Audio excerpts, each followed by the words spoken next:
Hello everyone, this is Priyanka Jakhar and I welcome you all at Government Job Alert. I hope आप सभी अच्छे होंगे।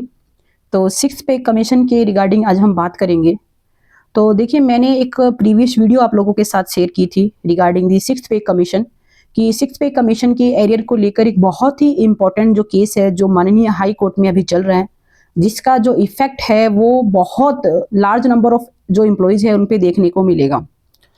तो यहाँ पे देखिए, जो लास्ट जो हेयरिंग हुई थी वो हुई थी 22 नवंबर को, और हेयरिंग के बाद कुछ ऐसे पॉइंट्स थे जो सरकार की तरफ से रखे गए और उसके अगेंस्ट में कह सकते हैं कि माननीय हाई कोर्ट ने अपना एक सख्त जो रवैया है वो दिखाया कि नहीं, आप जो एम्प्लॉयज़ के साथ जो कर रहे हो वो बिल्कुल भी सही नहीं है।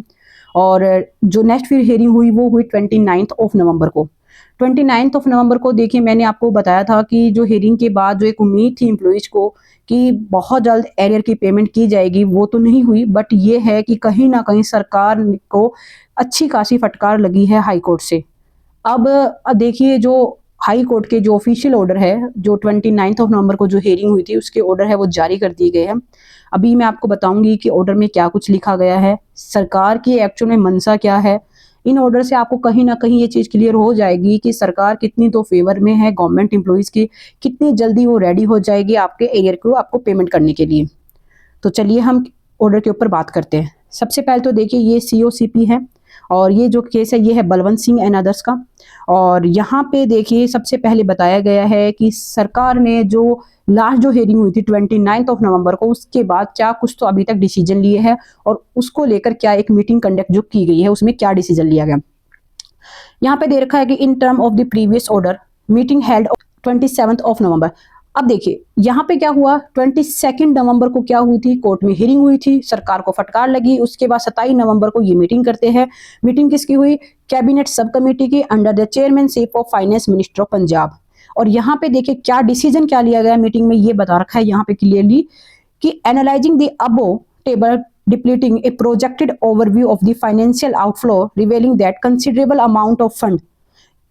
has been distributed for the purpose of salary, wages and pensions and the other retirement benefit of the government employees and the pensioner। तो यहाँ पे देखिए, ये जो स्टेटमेंट है कहीं ना कहीं काफ़ी ज़्यादा अजीबोगरीब है कि सरकार की तरफ से इस तरह के जो जवाब है वो दायर किए जा रहे हैं। कि इन्होंने यहाँ पे बोला है कि जो मीटिंग में जो बातचीत हुई है, जो मीटिंग का कह सकते हैं जो मेन जो कंक्लूजन निकल के आया है, उसी के ऊपर यहाँ पे बात बोली गई है कि अगर देखा जाए तो ज़्यादातर जो फंड है, जो भी ज़्यादातर जो फाइनेंशियल जो फंड है वो ऑलरेडी क्या है डिस्ट्रीब्यूट किया जा चुका है एम्प्लॉइज को for the salary, wages and the other जो रिटायरमेंट बेनिफिट है उसके लिए, स्पेशली किनको, जो भी गवर्नमेंट एम्प्लॉई है उन्हें और जो भी पेंशनर है उन्हें। तो यहाँ पे देखिए, ये जो स्टेटमेंट जो सरकार की तरफ से दायर की गई है माननीय हाई कोर्ट में, कहीं ना कहीं एक बहुत बड़ा सस्पेंस क्रिएट करती है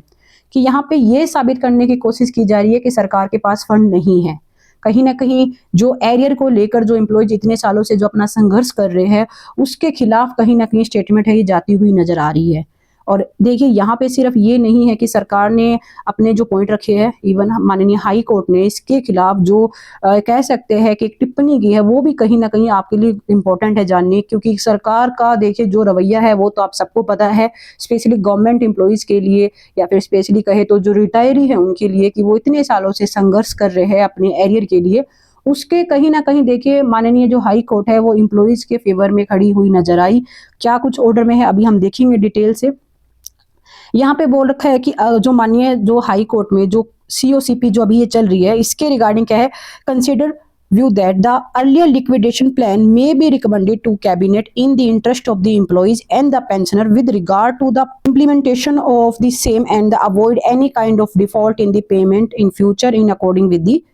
प्लान। तो यहाँ पे बात बोली गई है क्योंकि यहाँ पे अभी माननीय हाई कोर्ट में केस चल रहा है, तो सरकार ये सोच रही है कि हम एक अर्ली लिक्विडेशन प्लान लेके आते हैं ताकि जो भी एम्प्लॉयज है उनके फेवर में कोई, उनके इंटरेस्ट में कोई काम किया जा सके और जो भी उनकी जो पेमेंट है उन्हें टाइमली पे किया जाए ताकि कोई भी इन फ्यूचर कोई भी किसी तरह का जो डिफॉल्ट है वो नया देखने को मिले। तो यहाँ पे देखिए सिर्फ एक तरीके से कहा जा रहा है कि हम विचार कर रहे हैं, यहाँ पे कहीं भी ये नहीं बोला गया कि हम बिल्कुल ये करके दिखाएंगे। यहाँ पे इस तरह की जो मंशा है वो नजर नहीं आ रही है, क्योंकि अगर ये चीज करनी ही होती तो आप खुद सोच के देखिए, जो स्टार्टिंग में जो स्टेटमेंट दी गई है कि हमारे पास फंड नहीं है, हमने ज्यादातर जो फंड है ऑलरेडी डिस्ट्रीब्यूट कर दिया है, तो ये स्टेटमेंट यहाँ पे इन्हें दायर करने की जरूरत नहीं थी। तो यहाँ पे कहीं ना कहीं कह सकते हैं कि एक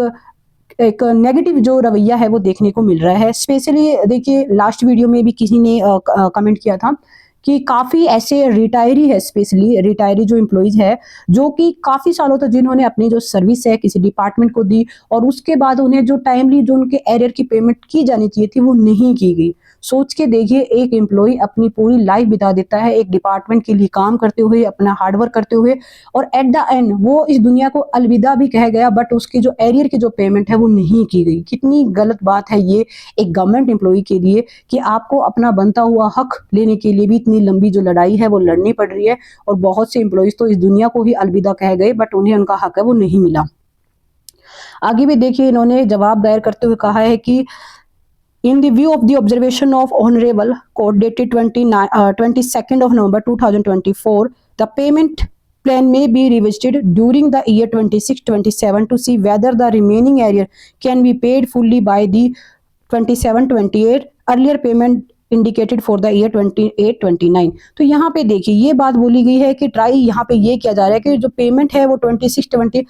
तक 27-28 तक कर दी, यानी कि 27-28 तक जो पेमेंट है वो कर दी जाए और मैक्स टू मैक्स 28-29 तक जो एरियर की पेमेंट है वो की जाए। यहाँ पे भी देखिए सिर्फ की जाने की बात कही जा रही है, क्योंकि लास्ट हियरिंग के बारे में अगर आपने मेरी वीडियो देखी हो तो उसमें साफ ये